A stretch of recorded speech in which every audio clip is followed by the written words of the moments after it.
Good morning, students. Today we are going to start chapter 11 geometry. Okay. First we are going to complete geometry and then perimeter, area and volume, and last we would do money. Now, geometry is what? Geometry is a branch of mathematics which deals with properties and relation of lines, angles, surfaces and solids. The word geometry is derived from two Greek words, geo meaning earth and metron mean to measure.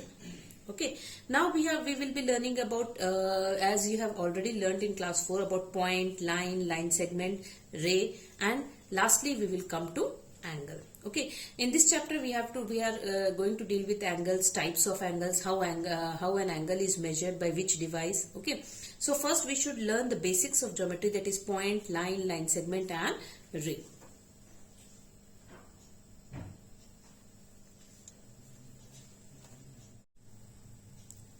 Now, what is plane? A plane has no boundary. In mathematics, a smooth flat surface which extends endlessly in all directions is called a plane. Example, top of a table, surface of a wall, surface of a paper, this flat surface of a blackboard. Okay, these are all plane. It is not having any boundary, and any smooth flat surface is called as a plane. Now, what is point? A point is a mark or position, you can say. Usually, a fine dot marked with a sharp-edged pencil represents a point. A point has no length, breadth or thickness. How we mark point? Suppose this is point A. How we write it? Point A. Okay. So, this is about plane and point. Then what is line segment?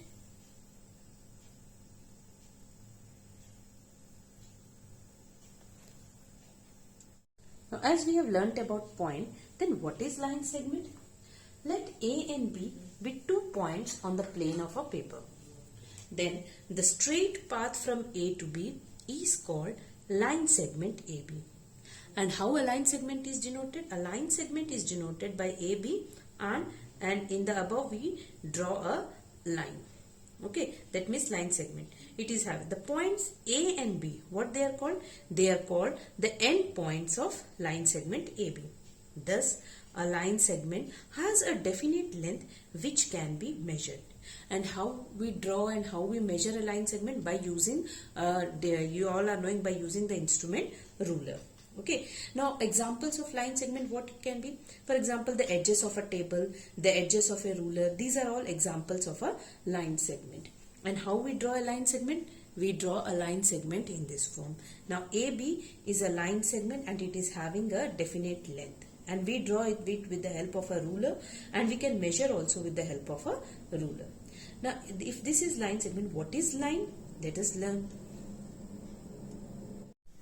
Now, what is line? A line segment which is extended endlessly on both sides, that is called as a line. Thus, a line segment AB extended on both sides and marked by arrow marks at two ends represents a line. It is denoted by AB, and you have to put arrowheads on both sides, or you can write it as BA. Okay, that means a line segment, a definite line segment, if it is extended endlessly on both sides, then it forms a line. For example, you can give the example. How can you give the example of a line?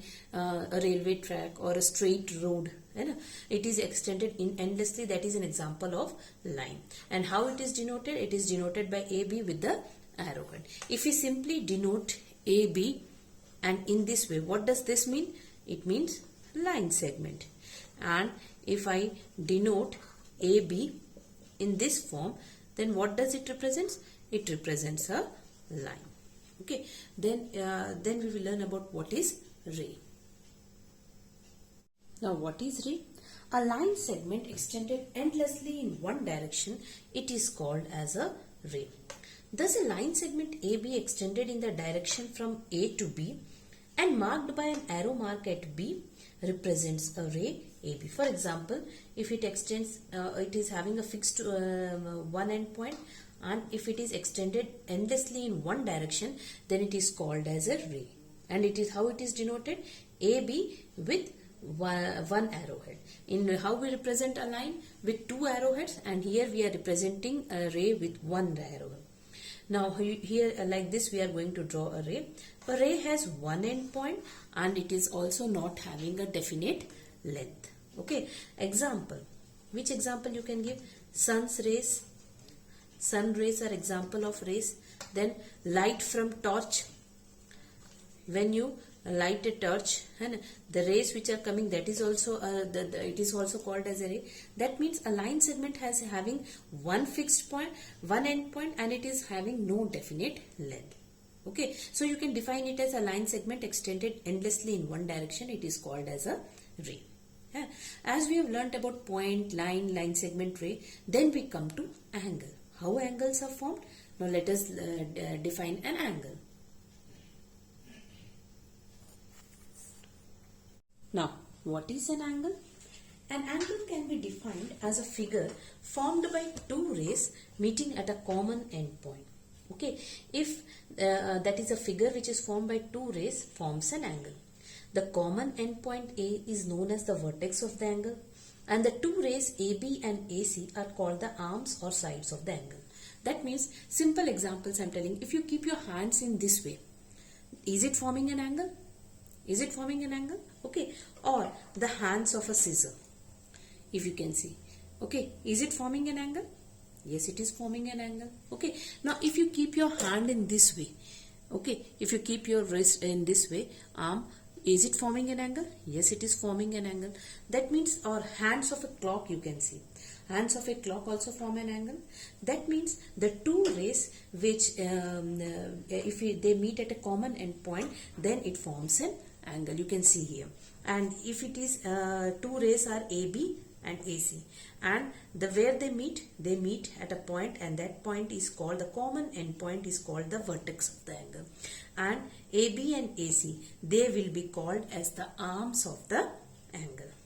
Okay. Now, how the symbol angle is used to denote, how we denote an angle? We denote angle in this form. With this symbol is used for denoting an angle. For example, we represent line in this way.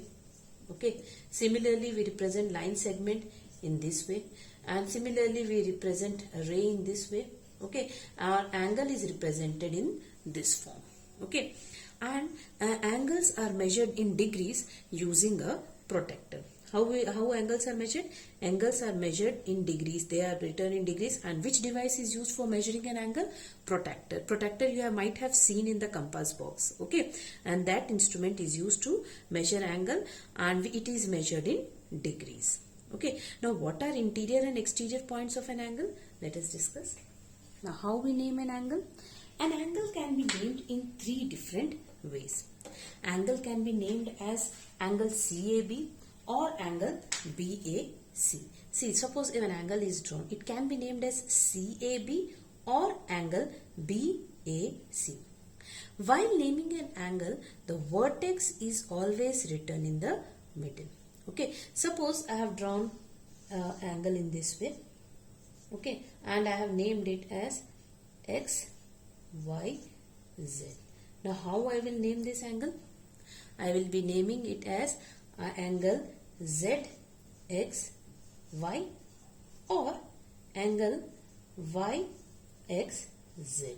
The vertex should always be in the middle. Or it can be named in this way. It can be named as angle A. It can be named as angle A, or in the name of vertex we can name it as angle X also, for example in this figure. And there is one more rule. The angles can also be named using numbers 1, 2, 3, or small a, small b, small c, small x, small y. So for example, I can name it as angle 1 also, and I can name it as angle 2 also, or I can name it in smaller angle A, angle B also. Okay, either you have to name using the vertex, okay, or it can be named only using the vertex, or you can name it as complete with vertex in the middle using the arms and the vertex of the angle. And it can also be named using this numbers 1, 2, 3 or A, B, C, X. But generally we name it in this form, angle CAB or BAC, or with by using the only the vertex. Okay. So today We have learned till this. Some assignments I am sending. Do those assignment and subject enrichment in geometry. Copy.